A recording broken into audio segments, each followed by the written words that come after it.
she's being stalked by her own mother. My husband and I built a brand new house. What does she do?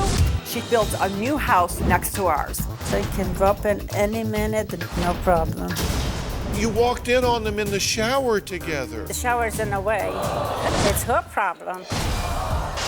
When the baby was born, did you crash into people and say, "Give me that baby"?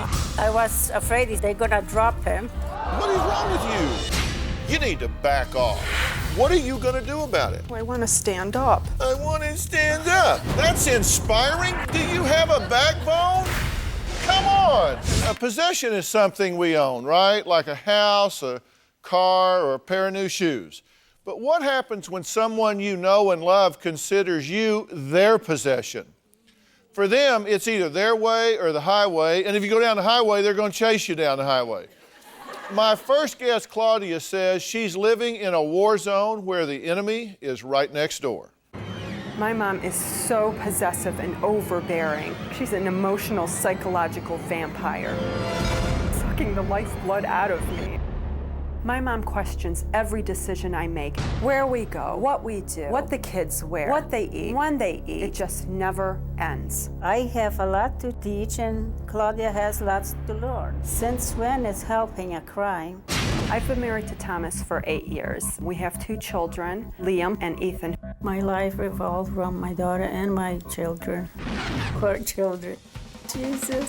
My mother thinks that my kids are her kids. I call them my kids. Those kids are my loans.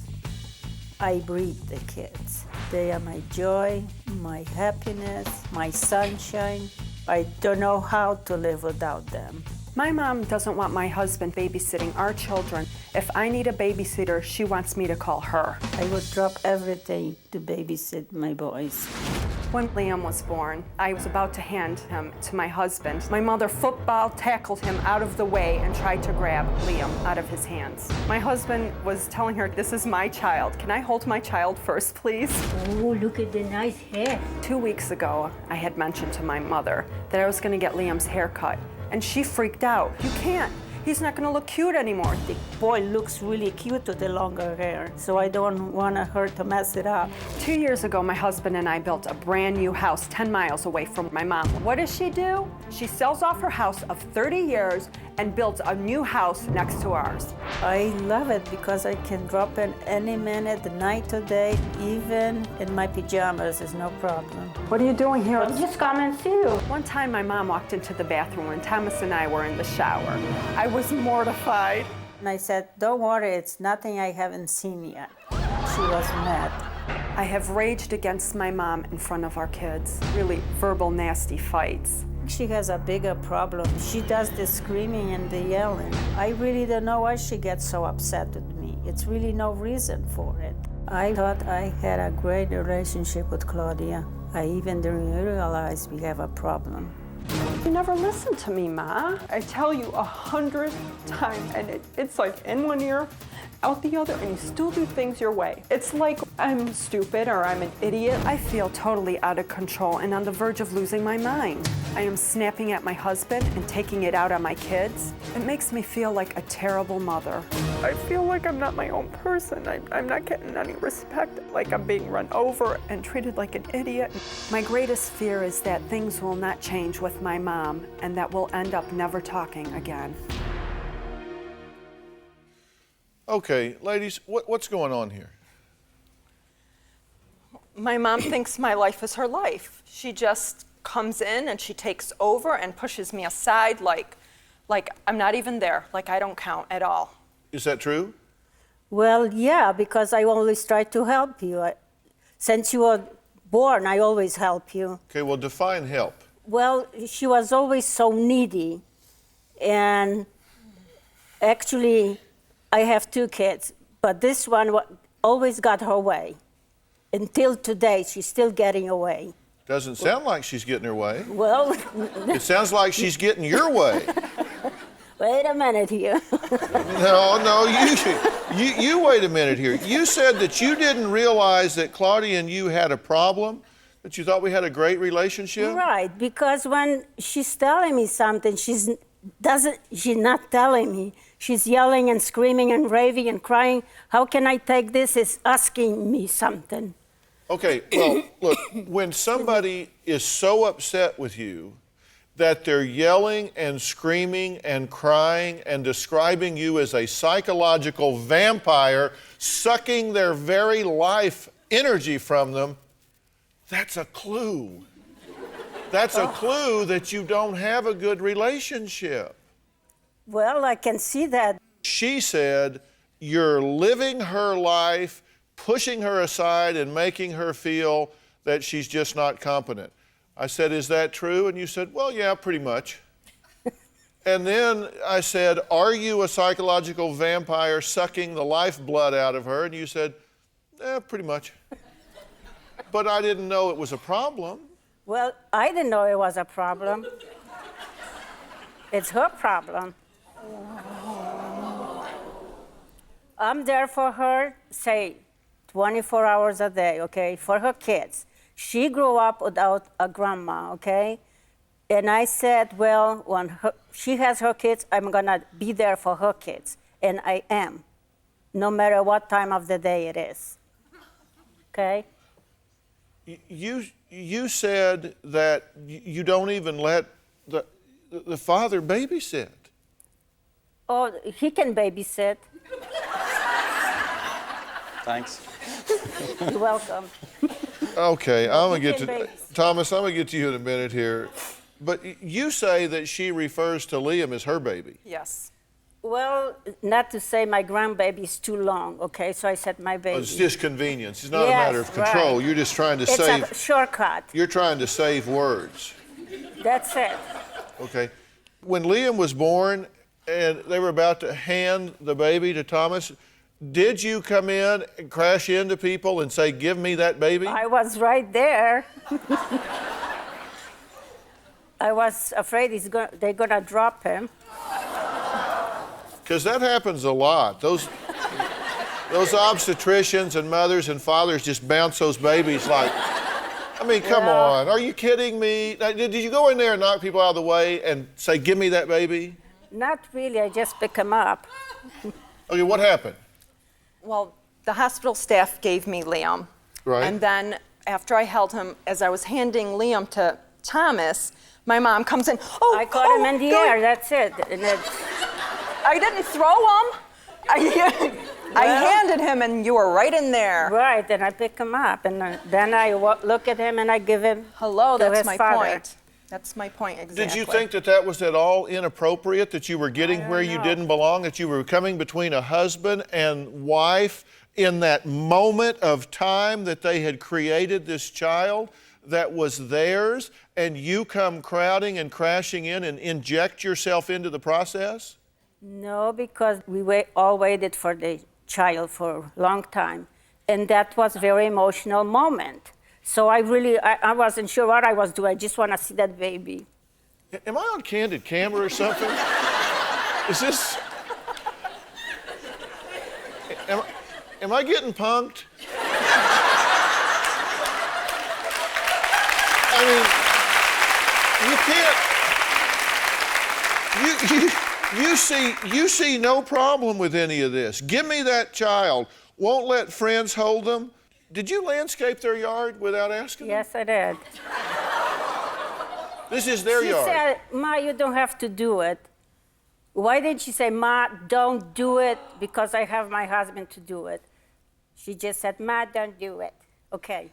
I have a riding mower, and my yard is big, but it's not big enough to go and really fast, so I take her yard to make a big circles. Okay, just saving time again. Yeah.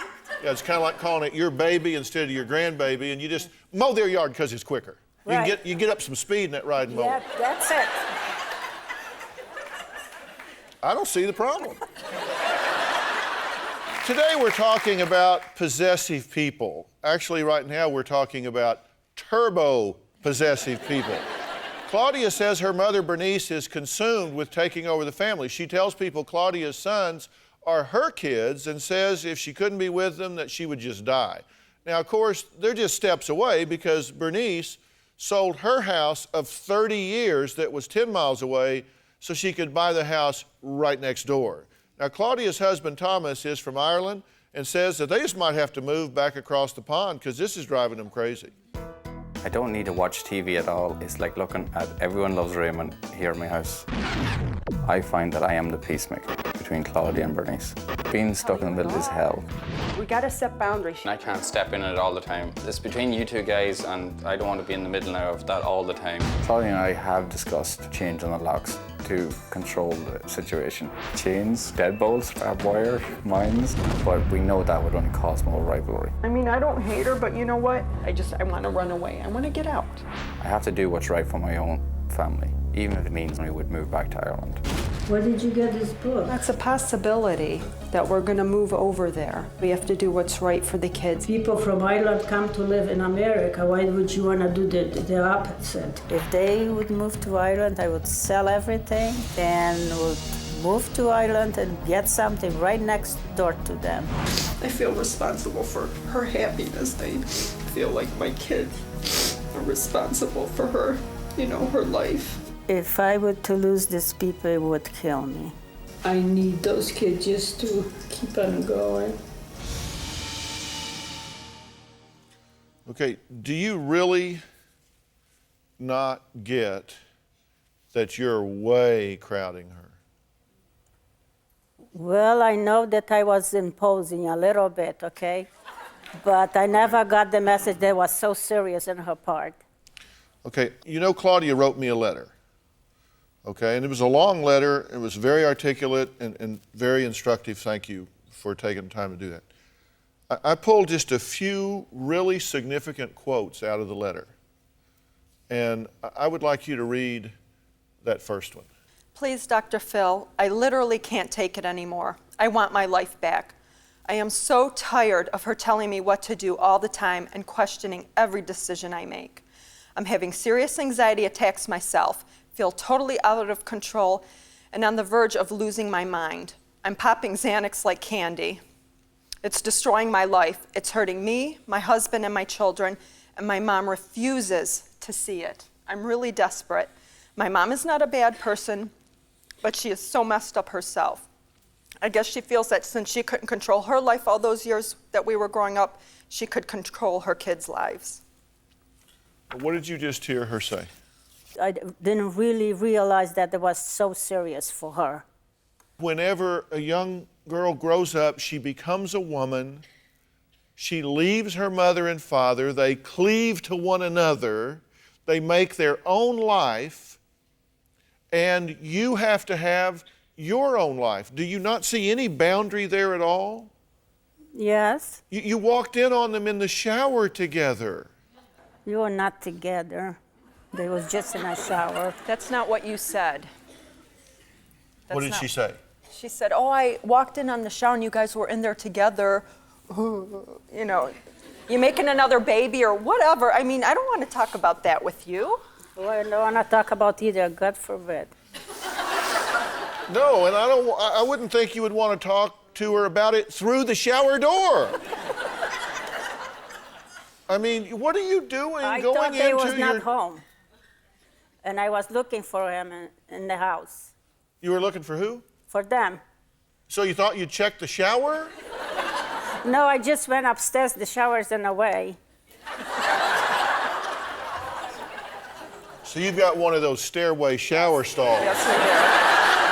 Yes, we do. You have to open the door and climb up and open the other door. Yeah. Okay, I got you.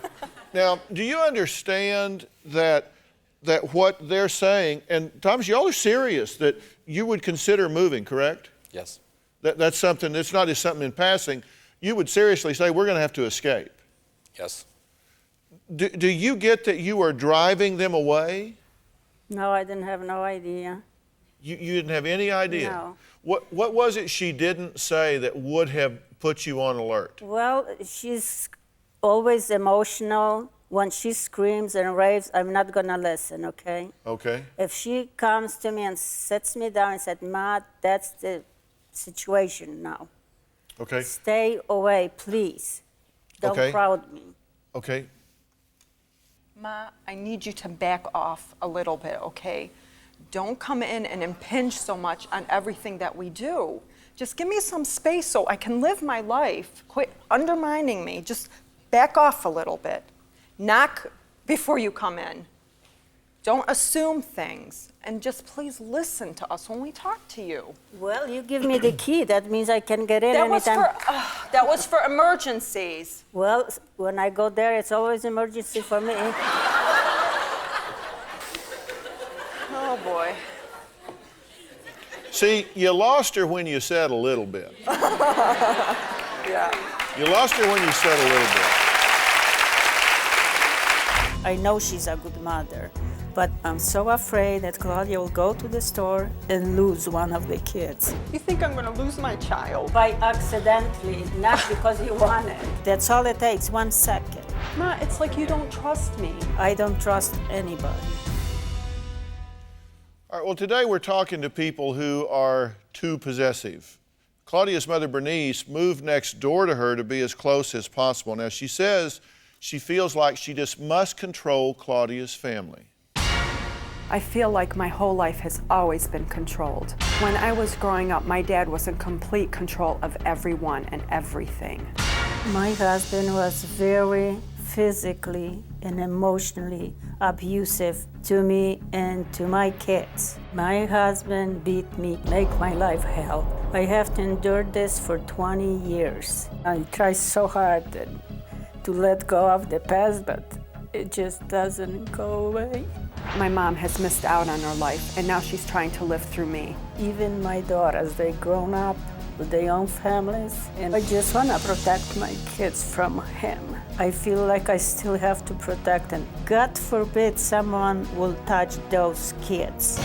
I will protect them no matter what. Okay, listen, I understand that everybody has a history. And I don't want to say anything here to trivialize yours. But you are an adult now. And what you're doing is for you. It's not to protect those children. They have a completely competent, loving, attentive mother and father. They don't need you to come in and do their job. And I can tell you, they're not going to let you come in and do their job. They're getting ready to run away from you, as far away from you as they can, if you don't snap to and put up some boundaries and acknowledge and recognize what's going on here. If you don't begin to follow some rules and some limitations, you are going to lose those children because they're going to be a couple of thousand miles away, and that's not what you want, nor is it what you should have to do. You shouldn't have to flee the country because your mother won't respect the boundaries. It's up to you whether they move or not. Do you get that? Yes, if you I do. continue to get where you don't belong, if you continue to crowd her out, if you continue to push Thomas away from the child, if you continue to just take over their lives, they're going to get away from you. And so you determine whether they're going to move or not by how you act. Do you get what I'm saying? Yes. And listen, what I don't get, one of the first things you said, I wrote it down, you said, I have no control over my mother. Yes, you do. You have ultimate control. This is your job and your job, Thomas, to put up some boundaries here, and whatever you have to do it. If you need to take the key back, take the key back. If you need to say, do not come unless you're invited, then say, don't come unless you're invited. You don't knock and come in. You knock and wait for somebody to answer the door. You come when you're invited. You don't call around looking all over town for her when she's not there. You don't tell her, I'm afraid you're going to lose the kids in the grocery store. Are you perfect in handling these children? I try to be. Are you really? Yes. Well, you said you quit drinking 3 months ago, right? Yes. But on the 17th of February, you found 3 cases, 72 empty beer bottles in her trash? It's cans. Cans. This was just from, I didn't clean up my garage yet because it's winter in Ohio. And besides, most of them was person that was a roommate in my house. Okay, on the 16th, on the 16th of February, you caught her drinking. True? You didn't tell her, but you caught her drinking, right? I did. And I told her I had a drink. I didn't lie about it. You said you quit drinking 3 months ago. Right. But she made me so upset that I had to take a drink. See, everything's my fault. That's what I mean. I'm responsible for everything. Last summer, she picked up your Pepsi can and took a drink out of it. What was in it? Beer. Busted, Bernice. Well, that was because, and I never drink when I have the kids, never, okay? Ma, if you lie about when you drink at all, how do I know that when you take the kids and you say you're not drinking, that if you're telling the truth? I don't know when you're telling the truth or not. I don't think this is not even an issue here. It is an issue. It's an issue to me. Don't you understand? It's an issue to me, and I've tried to make it clear. Tom has tried to make it clear. He's talked to you, I've talked to you, other family members have talked to you, but it's just, like I said, in one ear, out the other. It's like you just do what you want to do, and the heck with what we think or feel. I am a strong, strong believer in the value of extended family, but there are times when the roles don't shift at the right time and mothers don't step back and start being grandmothers. That's what's happening here, right? Yes. You're one of her kids, your kids are her kids, you're just the matriarch and you're running this whole thing. And it's interesting that you take her inventory, you criticize her for what she does and how she does it, but when we start talking to you about drinking with the kids and the impact of alcohol in your life, it's just like, no problem, no problem. Why should she trust you with those children at all if you have a drinking pattern that's significant enough that you're hiding it? If you thought it wasn't a problem, why are you hiding it? Because she always screams, I have to be perfect to be with the kids. You have to be perfect to yeah. be with the kids. It seems to me that you determine when you're with the kids and when you're not. You don't get permission from her. You just come in and do it, beginning with the delivery room. She's an adult.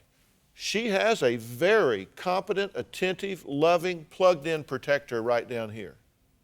Do you have confidence in your husband? Completely. Good father? Excellent. Good husband? Excellent. Loving in both of those capacities, true? Yes. Do you have confidence in your wife? Total. She good mother? She's excellent. Loving with the children? Couldn't ask for anything more. Yeah, just does a great job with them, right? Johnny on the spot. You two are handling this very well. Your children are flourishing. It's just not a problem, right? Not a problem. What do you want to see happen here? I want them to stay next door and be happy, and I'm going to try really hard to stay away from them. I don't want them to move. Okay, you're shaking your head. Tell me why. Because me and my family cannot be responsible for her happiness. We cannot fulfill that void, whatever it is that she needs filled. I just feel like she needs us so desperately that without us, that she's going to fall apart, and I feel so much guilt for that. I don't want to feel guilty about that. Hold that thought. I want you to answer the question of what you want.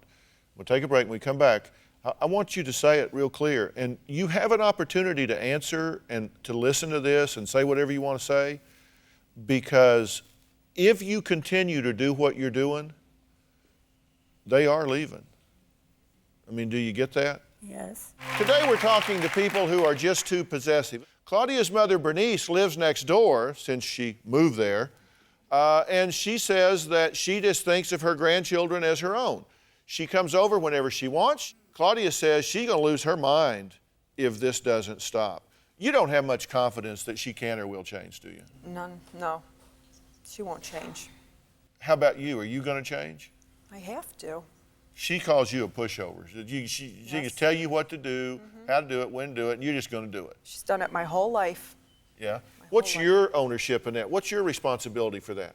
Well, I definitely have responsibility because I let her, and I have given in because I thought, well, you know, when I was younger, I thought, what do I know? I'd always turn to her for help and advice, and I think that that's never changed. I think it's still kind of like that, but I don't know, to be honest, I don't know how to change it. I don't know what to do. Okay, but you understand that my view is that a dynamic in which an adult child can turn to their parents for advice and counsel, I think is a great dynamic. What's the problem is when the parent of the adult child comes in uninvited, giving advice and counsel, directing choices, directing thinking, directing behavior and patterns. That's not healthy. And you have as much responsibility for that as your mother does. What are you going to do about it?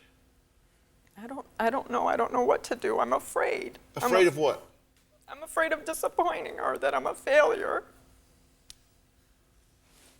I don't know what to do.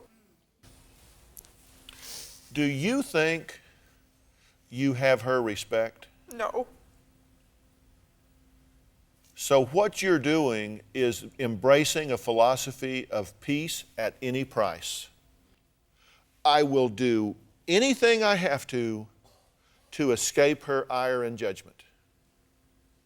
How's that working for you? Sounds good. Yeah.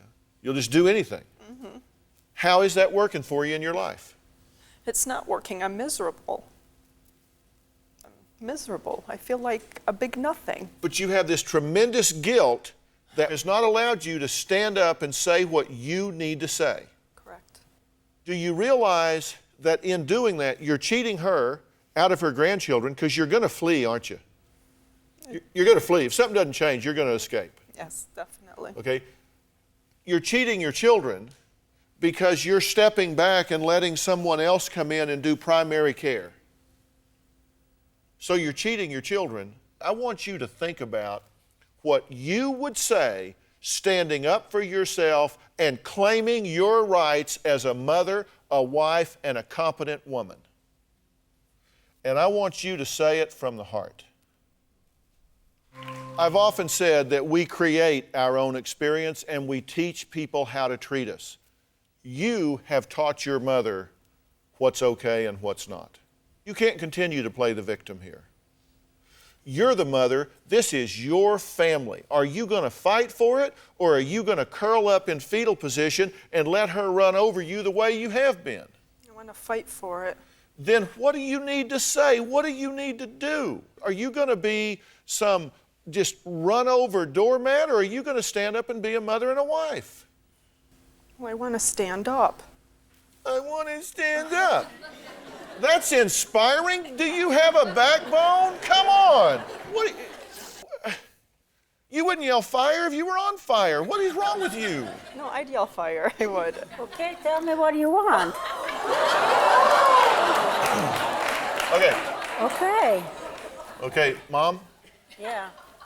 read that sign for me. Sorry.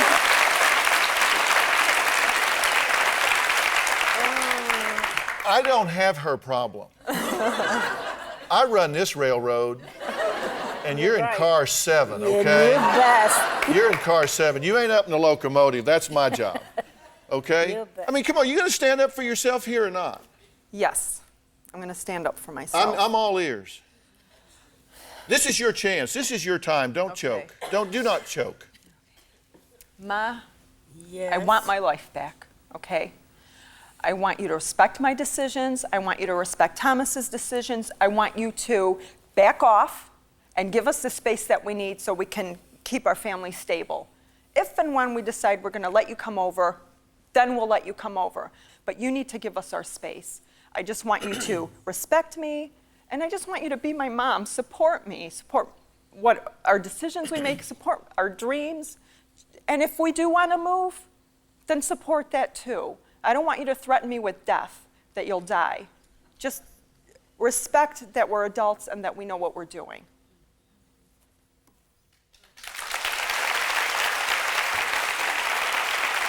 Well,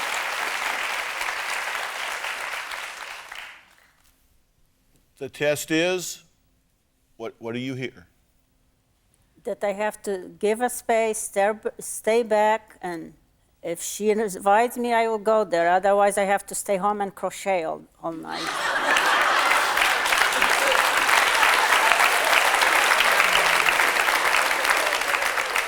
May I? Yes, please. If I might add a few specifics here. Okay. Okay? And this is recorded so you can watch it 100 times and take notes if you want. Okay? We asked you a lot of questions. We took a lot of careful notes. And I've just got to be you for a minute. Okay. Okay? Just let me be you for a minute. Okay? So I'm speaking on her behalf. It's like I'm her attorney, okay? All right. All right, number one, you need to back off. Okay? You need to back off. You need to keep your opinions and your criticisms to yourself. If she wants your opinion, she will call and say, Mom, what do you think? Other than that, write it in a journal and read it to yourself because she doesn't give a damn. Okay? True? How am I doing? Doing good. Is that true? All right, number two, quit guilt-inducing me with threats that your life is over if I don't turn my life over to you and turn my children over to you, because I'm not going to be guilt-induced by you anymore. Okay? It's not going to happen. If you want to come over, call once. If I'm not home, leave a message. I'll check with you when I get in. Do not track me down around town. Don't track me down at the store. Don't track me down at the mall. Don't call my friends. Do not bug me. Leave a message. I will get back to you at my convenience. Okay? We got that part? Yes. How am I doing? Good. Okay? Don't use that key unless we're out of town and you can see flames coming out the window. Okay?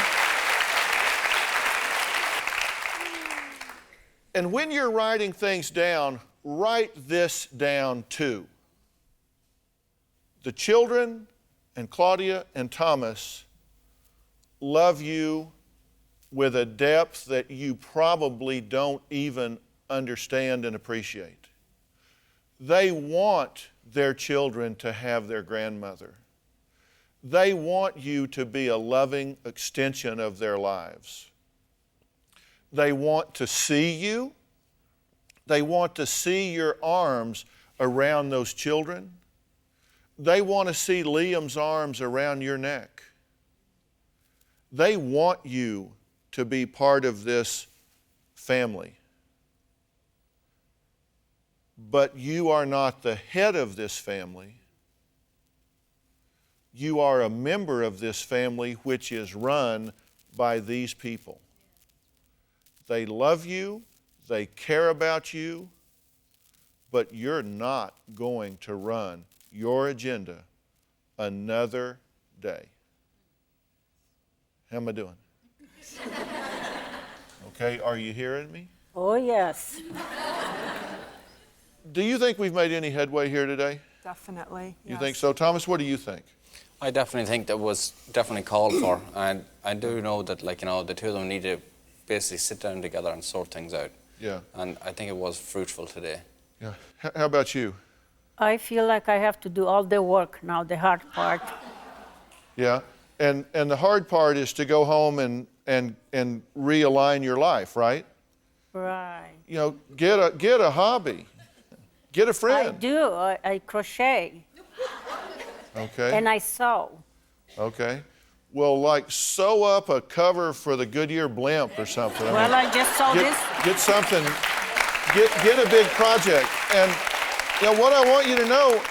What I want you to know is I hope you think that I'm trying to help you here, because you're getting ready to lose access to these children if you don't do what I'm recommending you do. I'm trying to save you, because I don't want you up here being on a show where saying, oh, I'm so depressed because my family moved to Ireland and I miss them. I don't want that to happen. I'm trying to stop before that happens. Right. I'm going to try my part, honest. I am.